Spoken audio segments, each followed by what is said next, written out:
Dear students, इस video में हम इलास्टिसिटी का रिवीजन करें। तो एनसीईआरटी में मैकेनिकल प्रॉपर्टीज़ ऑफ सॉलिड बोलते हैं इसको। तो इस केस में, इस चैप्टर में जो मेन क्वेश्चंस हैं वो किससे आते हैं? स्ट्रेस निकालने पे, स्ट्रेन निकालने पे, Young's modulus, modulus of elasticity और स्ट्रेन एनर्जी पे, टोटल एलोंगेशन निकालने पे, ग्राफ्स पे भी आते हैं कुछ कुछ। तो हम थोड़े थोड़े एग्जांपल करते हैं, रिवाइज करते हैं इस चैप्टर को नीट के लिए। फर्स्ट क्वेश्चन देखो क्या है, फाइंड आउट लॉन्गिट्यूडनल स्ट्रेस और tangential stress on the fix block shown. तो मैं आपको याद दिला देता हूँ थोड़ा सा। स्ट्रेस क्या होता है? जब भी हम मटेरियल को लोड लगाते हैं, उसको डिस्टर्ब करते हैं, तो उसके अंदर कुछ फोर्सेस डेवलप होते हैं। तो forces induced per unit area, उसी को क्या बोलते हैं? स्ट्रेस। तो स्ट्रेस ये जो लॉन्गिट्यूडनल है और टेंजेंशियल हैं, क्या क्या होते हैं? लॉन्गिट्यूडनल और टेंजेंशियल। मान लेते हैं हमारे पास कुछ एरिया है, एक बार है, इसको फिक्स किया हुआ है और यहाँ पे आपने कुछ फोर्स लगाया एफ ऐसे कुछ एंगल थीटा पे। तो अगर हमें इस क्रॉस सेक्शन में लॉन्गिट्यूडनल स्ट्रेस निकालना है, लॉन्गिट्यूडनल इस केस में इसको नॉर्मल भी बोल देंगे, इसको एक्सियल भी बोल देंगे, तीनों एक ही बात है। तो लॉन्गिट्यूडनल या नॉर्मल या एक्सियल स्ट्रेस निकालना अगर इस क्रॉस सेक्शन पे, तो हम क्या करेंगे, इस एफ को रिजॉल्व करेंगे, एफ कॉस थीटा और एफ साइन थीटा।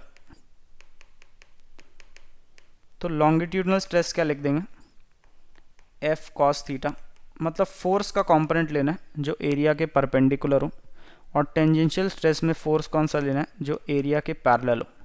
बस इतना ध्यान रखना है। तो इस क्वेश्चन में अगर हम सॉल्व करें, इस फोर्स को रिजॉल्व करोगे, यहाँ पे कितना आएगा, 100 cos 30 मतलब 50√3 एरिया के अलोंग फोर्स, और एरिया के परपेंडिकुलर कितना आएगा, 100 sin 30, ये आ जाएगा 50 न्यूटन। तो अगर हमें इस एरिया पे, ये जो शेडेड एरिया है, इसके ऊपर फोर्स निकालना, मतलब स्ट्रेस निकालना है, तो लॉन्गिट्यूडनल स्ट्रेस क्या लिख दोगे, वो फोर्स जो उस एरिया के परपेंडिकुलर लग रहा है 50 डिवाइडेड बाय एरिया क्या लिखोगे, 5 × 2 10, ये कितना आ जाएगा, 5 न्यूटन पर मीटर स्क्वायर। ये क्या है, लॉन्गिट्यूडनल स्ट्रेस। और टेंजेंशियल स्ट्रेस के लिए फोर्स कौन सा लोगे, जो एरिया के अलोंग 50√3 डिवाइडेड बाय एरिया फिर से 10, ये कितना आ जाएगा, 5√3 न्यूटन पर मीटर स्क्वायर। स्ट्रेस की यूनिट और प्रेशर की यूनिट क्या होती है, इक्विवेलेंट, न्यूटन पर मीटर स्क्वायर या पास्कल। नेक्स्ट देखो, नेक्स्ट क्वेश्चन देखो, 2 wires of same length and material but different radii suspended from a rigid support. तो ऐसी 2 वायर्स हैं कुछ, एक ऐसे है एक ऐसे, दोनों की लेंथ तो सेम है लेकिन रेडियस अलग अलग है। ऐसे कुछ वायर्स हैं, रेडियस R1 R2, दोनों की लेंथ सेम, मटेरियल भी सेम। तो मटेरियल सेम होने से क्या होता है, यंग्स मॉडुलस सेम। तो इसके नीचे सेम लोड लगाया, मतलब मास m मान लो। तो इससे क्या होगा, दोनों वायर्स में जो टेंशन प्रोड्यूस होगी वो कितनी होगी, mg। टेंशन या फोर्स जो प्रोड्यूस हो रहा है वो सेम। अब रेशियो ऑफ स्ट्रेस बताना है second wire to that of first wire. मान लेते हैं इसमें स्ट्रेस क्या है, S2 और इसमें S1। तो S2 क्या लिखेंगे, force per unit area. Force यहाँ किसके बराबर है, mg। एरिया क्या लोगे, वायर का क्रॉस सेक्शन, πr²।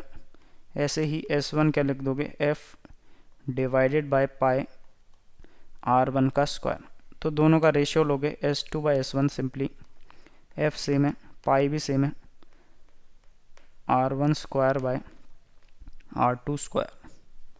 तो अगर आप ध्यान से देखो, ये जो मटेरियल सेम है और लेंथ सेम है, इससे स्ट्रेस की कैलकुलेशन में कोई फ़र्क नहीं पड़ा, क्योंकि स्ट्रेस तो किस पे डिपेंड करता है, फोर्स और एरिया पे। तो मटेरियल क्या है उससे कोई फ़र्क नहीं पड़ता। मान लो दोनों अलग अलग मटेरियल भी दिए होते, यंग्स मॉडुलस y1 और यंग्स मॉडुलस y2, तो भी स्ट्रेस सेम ही आता। तो इसका आंसर क्या होगा, ऑप्शन नंबर 2। तो ये यंग्स मॉडुलस का डेटा और लेंथ क्या है, यहाँ पे रिडंडेंट डेटा। नेक्स्ट क्वेश्चन देखो, maximum stress that can be applied. To the material of wire employed to suspend elevator this, और एलिवेटर के डेटा दिया हुआ 900 kg और 2.2 meter per second square. Calculate the minimum radius of the wire. तो यहाँ पे पहले समझना चाहिए कि कोई भी मटेरियल ब्रेक क्यों करता है, फेल क्यों करता है या फ्रैक्चर क्यों करता है। तो मान लो हमारे पास एक वायर है, ठीक है, इसके नीचे आपने जो मास लगाया उसको धीरे धीरे इंक्रीज करें, तो आपको पता है एक टाइम ऐसा आएगा, जैसे पहले मान लो 1 kg लगाया, 2 kg, 3 kg, तो एक टाइम ऐसा आएगा, एक मास की वैल्यू ऐसी आएगी जब ये वायर ब्रेक कर जाएगी। तो ये वायर कब ब्रेक करेगी, ध्यान से सुनो, जब इस वायर में स्ट्रेस जो इंड्यूस हो रहा है या जो स्ट्रेस प्रोड्यूस हो रहा है वो क्या हो जाएगा, greater than equal to breaking stress. तो एक स्ट्रेस होता है जिस पे वायर ब्रेक करती है, उसको क्या बोलते हैं, ब्रेकिंग स्ट्रेस। और ये स्ट्रेस किस पे डिपेंड करता है, मटेरियल पे। और ये जो स्ट्रेस है ये डिपेंड किस पे करेगा, जो आपने लोड लगाया। तो धीरे धीरे हम लोड बढ़ा रहे हैं तो ये वाला स्ट्रेस बढ़ रहा है, तो एक समय पे ये ग्रेटर देन या इक्वल टू हो जाएगा, तो उस समय पे वो ब्रेक हो जाएगी। तो जब भी मटेरियल ब्रेक होगा हमें क्या करना है, जो स्ट्रेस प्रोड्यूस हो रहा है वो ब्रेकिंग स्ट्रेस से कम होना चाहिए, तभी वो सक्सेसफुल ऑपरेशन हो पाएगा। अब इस केस में ये वायर है, ये लिफ्ट है, लिफ्ट का मास दिया हुआ है 900 kg और ये ऊपर की तरफ एक्सेलेरेट कर रही है। तो लिफ्ट की जो केबल है उसमें जो वायर में टेंशन आएगी कुछ ना कुछ, मान लेते हैं T। टेंशन सिंपली क्या लिख सकते हो, न्यूटन्स लॉ से, M times G plus A। M कितना दिया हुआ है 900, G को ले लो 9.8 प्लस 2.2, तो 10 और 12। इस वायर में ये टेंशन है कुछ, अब टेंशन है तो कुछ ना कुछ स्ट्रेस भी प्रोड्यूस हुआ होगा वायर के अंदर। तो हमें बताना कम से कम कितनी थिकनेस की वायर चाहिए। मान लो इसका रेडियस क्या है, R। तो देखो अगर हमें सक्सेसफुल ऑपरेशन करना है तो इस मटेरियल में कितना स्ट्रेस प्रोड्यूस हो रहा है, T divided by pi R square.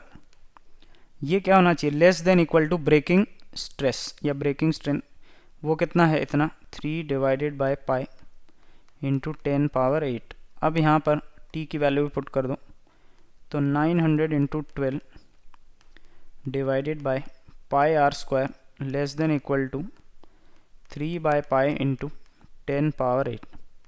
पाई से पाई ख़त्म, ये कितना आ जाएगा 3 4 जा, तो 36। R स्क्वायर को इस तरफ ले लो, less than equal to 36 into ये 10 पावर 2 10 पावर 6 और ये ऊपर आ जाएगा 10 power -6।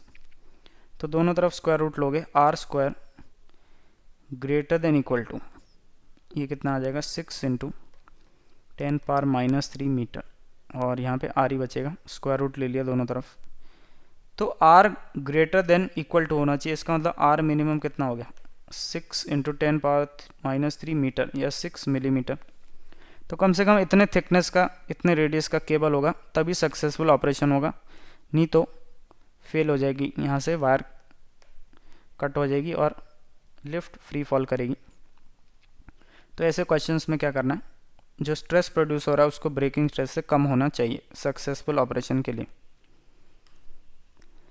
Young's modulus of a rubber string दिया हुआ है, डेंसिटी दिया हुआ है कुछ, increase in length due to own weight बताना है। तो पहले इस कॉन्सेप्ट को समझते हैं। एक चीज़ क्या होती है, सेल्फ वेट। सेल्फ वेट मतलब खुद का वेट। देखो मैक्सिमम क्वेश्चंस जब हम करते हैं तो सेल्फ वेट को नेग्लेक्ट करके चलते हैं। जैसे आपने अभी क्वेश्चन किया, मान लो इसके नीचे M मास लगा दिया, तो यहाँ पे स्ट्रेस क्या लिखते हो, अगर इस वायर का क्रॉस सेक्शन A है, स्ट्रेस क्या होता है फोर्स, और फोर्स यहाँ पे कितना है mg डिवाइडेड बाय A। अगर मान लेते हैं यंग्स मॉडुलस क्या है y, तो अगर मैं आपसे पूछूं स्ट्रेन कितना होगा, स्ट्रेन इस वायर के अंदर क्या लिखोगे, stress divided by Young's modulus, और स्ट्रेन होता क्या है डेल्टा L बाय L। तो डेल्टा L को क्या लिख सकते हैं, mg L by AY, increase in length या चेंज इन लेंथ। अब इस केस में अजम्पशन क्या है, देखो ये जो वायर है इसमें पूरे में टेंशन सेम है, पूरे में टेंशन कितना mg। तो टोटल एलोंगेशन निकालने के लिए हम डायरेक्टली डेल्टा एल क्या लिख रहे हैं, M G L by A Y. तो इस केस में हमने सेल्फ वेट को क्या कर रखा है, नेग्लेक्ट। जो वायर का खुद का वेट है उसको नेग्लेक्ट किया हुआ है, लेकिन एक्चुअल में वायर का भी खुद का वेट होगा।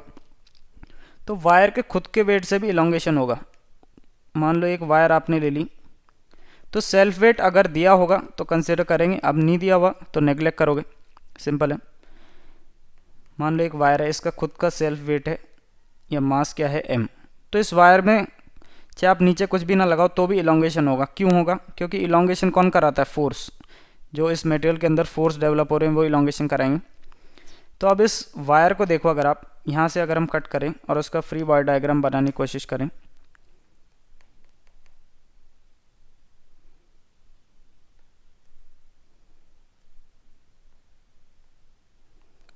तो यहाँ पर कुछ ना कुछ टेंशन होगा वायर के अंदर टी, और ये टेंशन अगर हम नीचे वाले पार्ट को देखें, इसका मास मान लो एम डैश, ये टेंशन किसके बराबर होनी चाहिए, एम डैश इंटू जी, क्योंकि तभी ये वायर इक्विलिब्रियम में होगी। और अगर आप ध्यान से देखो, जैसे जैसे हम ऊपर जाएंगे तो नीचे वाले जो पार्ट का मास है वो इंक्रीज़ होता जाएगा। इसका मतलब टेंशन यहाँ धीरे धीरे जैसे जैसे आप ऊपर आओगे तो इंक्रीज़ होगी। अब टेंशन यहाँ पे कैसी है, वेरिएबल। टेंशन वेरिएबल है तो हम डायरेक्टली इंक्रीज इन लेंथ नहीं निकाल सकते। इसके लिए हमें क्या करना पड़ेगा, इंटीग्रेशन। तो एक बार डेरिवेशन देख लेंगे और उस रिजल्ट को याद रख लेंगे। तो हम क्या कर रहे हैं, नीचे से x डिस्टेंस पे एक dx का एलिमेंट कंसिडर कर रहे हैं। नीचे से x डिस्टेंस पे एक dx एलिमेंट, ये वाला। तो इस dx एलिमेंट में मान लो यहाँ पे टेंशन क्या है, t, और t क्या लिखेंगे, जो नीचे वाला मास है इसका वेट मान लेते हैं m डैश जी। तो ये सिंपली क्या हो जाएगा, मास per unit length, total length मान लो l, मास पर यूनिट लेंथ इंटू इसका लेंथ इंटू जी। तो अगर आप ध्यान से देखो, टेंशन x पे डिपेंड कर रहा है। तो इस क्वेश्चन में मान लो पूछे कि टेंशन का ग्राफ बनाओ, ये भी पूछ सकता है, टेंशन वर्सेस x का ग्राफ बनाओ। नीचे से कोई डिस्टेंस x ले लिया तो ये कैसा बनेगा, straight line, y is equal to M X के जैसा। तो टेंशन सबसे ज़्यादा कहाँ होगी, सबसे हाईएस्ट पॉइंट पे। x की वैल्यू कहाँ तक हो सकती है, l तक, और टेंशन यहाँ पे कितनी होगी, mg। तो ये भी पूछ सकता है। टेंशन यहाँ पे कैसी है, वेरिएबल। तो वेरिएबल टेंशन है, इसलिए हमें इलोंगेशन निकालने के लिए क्या करना पड़ेगा, इंटीग्रेशन। तो मान लो इस छोटे से एलिमेंट dx में इलोंगेशन कितना हुआ, dl। dl हमेशा याद रखो क्या लिखोगे, F L by A Y. D L क्या लिखोगे, F L by A Y. F क्या है, यहाँ पे टेंशन, इस एलिमेंट की length divided by area of cross section into Young's modulus. Area मान लेते हैं ए, टेंशन को क्या लिख दो, सब चीज़ सब्सटीट्यूट कर दो। तो M X G divided by into D X divided by A Y L. इसको इंटीग्रेट करेंगे 0 से l तक, और dl का इंटीग्रेशन क्या आएगा, 0 से delta l, total change in length. Delta l क्या आ गया, M G A Y L, X D X कितना, एक्स स्क्वायर बाय 2, तो l square by 2, M G L divided by 2 A Y. और इस रिजल्ट को याद भी रखेंगे। अब अगर आप ध्यान से देखो, अगर हम l लेंथ वायर लें और मासलेस लें, उसके नीचे m मास लगाएं, तो इलोंगेशन कितना, M G L by A Y. लेकिन अगर हम सेल्फ वेट कंसिडर करें और नीचे कुछ भी नहीं लगाए, तो इलोंगेशन कितना, M G L by 2 A Y. दोनों मास सेम मान लेते हैं mm। तो यहाँ से हम एक रिजल्ट कंक्लूड कर सकते हैं। मान लो हमें बोला जाए, तो ये रिजल्ट तक पहुँचने के लिए डेरिवेशन बताना पड़ा। मान लो हमें बोला जाए एक वायर है, इसकी लेंथ l, और इसका सेल्फ वेट भी आपको कंसीडर करना है, और इसमें इलोंगेशन बताऊं, तो हम क्या करेंगे, इस वायर को रिप्लेस करेंगे एक मासलेस वायर से। और मान लो इस वायर का टोटल मास m है, इसको हम किससे रिप्लेस करेंगे, मासलेस वायर से। और पूरा जो मास है वो नीचे एक ब्लॉक की फॉर्म में लगा देंगे, लेकिन जो लेंथ है वो कितनी कंसीडर करोगे, l बाई 2। अब हमने मास क्या वायर का मास नेग्लेक्ट किया है, तो टोटल इलोंगेशन निकालने के लिए हम क्या कर सकते हैं, एम जी एल एल कितना लोगे अब, L/2। अब ये वाला फॉर्मूला यूज़ कर सकते हैं ना। तो अगर आप ध्यान से देखो दोनों केस में इलोंगेशन क्या आएगी, सेम। मतलब इस मास वाली वायर को मासलेस वायर से रिप्लेस करो और जो लेंथ कंसिडर करो वो क्या करो, L/2। बोलो क्लियर। अब क्वेश्चन तक सॉल्व करके पहुंच सकते हैं आगे सॉल्यूशन पे। mg L/2ay।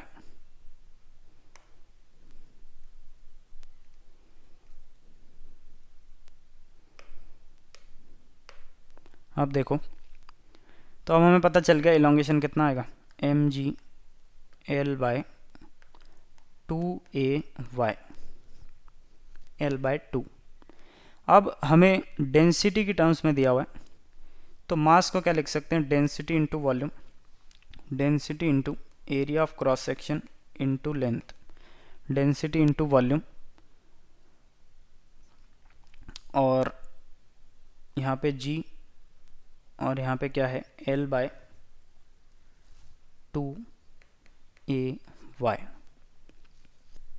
तो एरिया और एरिया कैंसिल हो गया। टोटल इलोंगेशन डेंसिटी की टर्म्स में क्या लिख सकते हैं, dg L/2y, dg L/2y। अब यहाँ पर L को 8 ही कंसिडर करना है क्योंकि हम पहले से 2 लगा के बैठे हैं। L को क्या कंसिडर करना है, 8। तो टोटल इलोंगेशन कितना आ गया, डेंसिटी ले लो 1.5, g ले लो 10, L कितना है 8, तो 64 into 10⁻⁻4 divided by 2 times Young's modulus कितना है 5 इंटू 10⁻8।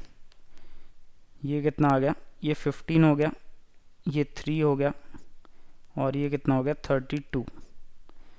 तो 3 2 ज़ा 6, 3 3 ज़ा 9 इंटू 10 पावर, ये ऊपर गया तो कितना हो गया 10⁻⁻12 इतने मीटर्स। तो एक डेसिमल शिफ्ट कर दें, 9.6 इंटू 10⁻⁻12 ऑफ मीटर। ये है total increase in length elongation. Second option correct है इसका। तो सेल्फ वेट होगा तो ये इलोंगेशन ले सकते हैं, नहीं तो मैंने आपको बताया मासलेस वायर को रिप्लेस, मास वाली वायर को रिप्लेस करेंगे मासलेस से, पूरा मास नीचे लगा देंगे ब्लॉक की फॉर्म में, और लेंथ कितनी कंसिडर करेंगे, L/2। तो फिर आप डायरेक्ट फॉर्मूला भी लगा सकते हो। दोनों इक्विवेलेंट प्रोसेस हैं।